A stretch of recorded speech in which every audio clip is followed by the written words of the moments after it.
Hey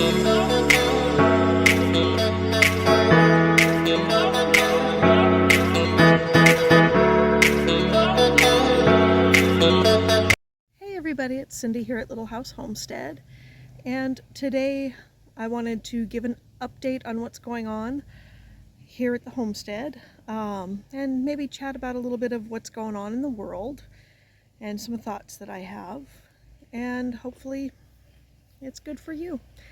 Update is I have been weeding out all of the things that were damaged in my move. The saran wrap like stuff that you wrap pallets in, I wrapped my trailer 3 times with that, put 3 tarps on, and water still got in, and actually some of the lids on some of my plastic tubs broke, and so I've been sorting through a lot of damp, soppy, goopy stuff. I think I'm finally down to the bottom of all the goopy stuff, but there was a lot of stuff damaged and destroyed, so that's been not fun. I think I've lost probably $5,000–6,000 in preps. I probably lost about $10,000 in fabric. And then there's just all of the memorabilia and pictures of family that are long gone that I can't replace. So all of the photos of my childhood and some of my family that I don't have around anymore, all destroyed. So it's been a lot of processing with that. Also, I ended up getting the Rona because my family came to visit and somebody on the plane had it. And even though my family is quadruple, quintuple, whatever, vaccinated, they still got it and they shared it with me. And as you know, I don't do the jab.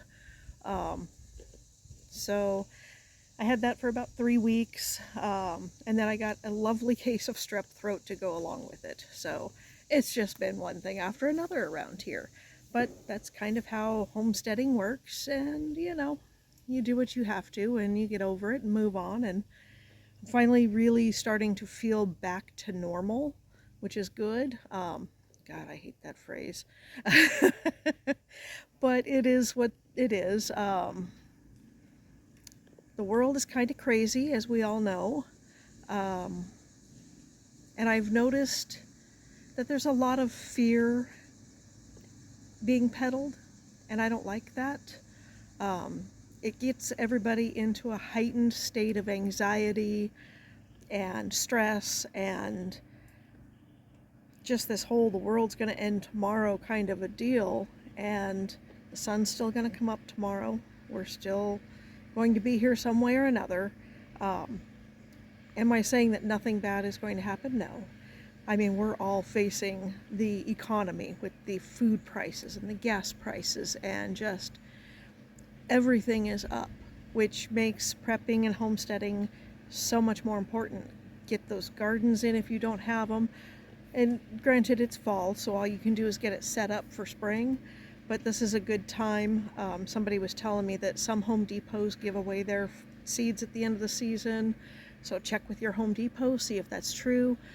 My public library gives away seeds here, so you know, check with your library, check with your county extension, because there may be places that give away free seeds so that you can be ready to go, get your beds set up and tucked away for the winter so that they are ready to go in the spring. That gives you time over the winter to get potting soil and pots and things like that to get them started inside. Just get things ready, but don't let the stress of it eat at you. Stress is really bad for you. It weakens your immune system, and I think that's partly why I got so sick. I mean, I was in a weakened state from the whole move and just the whole stress. I mean, driving 2,200 miles in 42 hours. I mean, it was a lot of stress on my body. I wore myself down and I got sick. But letting the stress in, you get H. pylori, which is how you get ulcers, and your endocrine system can't handle it. You're not supposed to live in that extended state of anxiety. It's not good for you. Um, so, I don't know whether it's the fear mongers out there in the world riling you up, or if it's somebody in your life that's just, they know how to push your buttons and they like to push them. But you have to discern what's worth getting riled up about.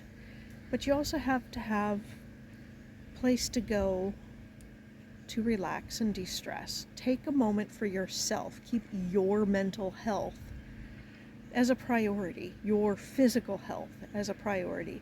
Because you can have all the preps in the world, you can have the best running homestead, but if you're not physically and mentally fit to run it, you've got nothing, because you're not going to make it.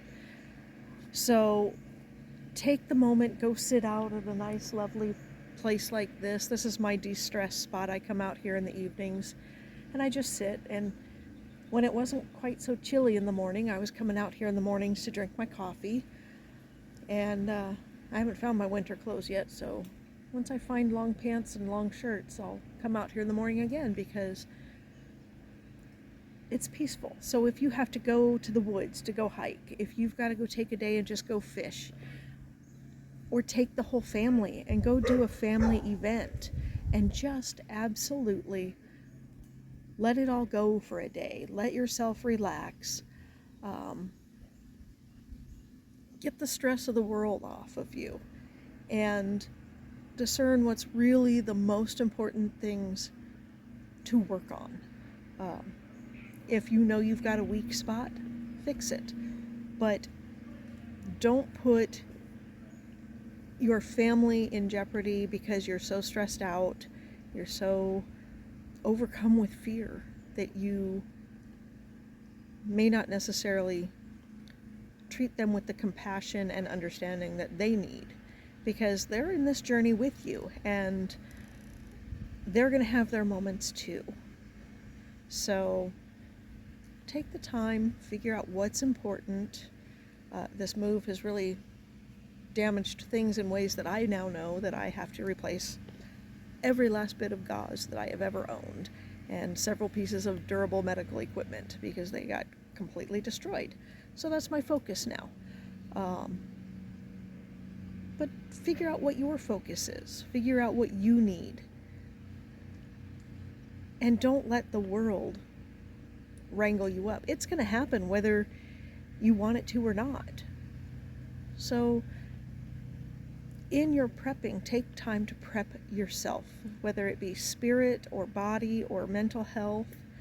Take the time to really discern what's important and to take care of yourself.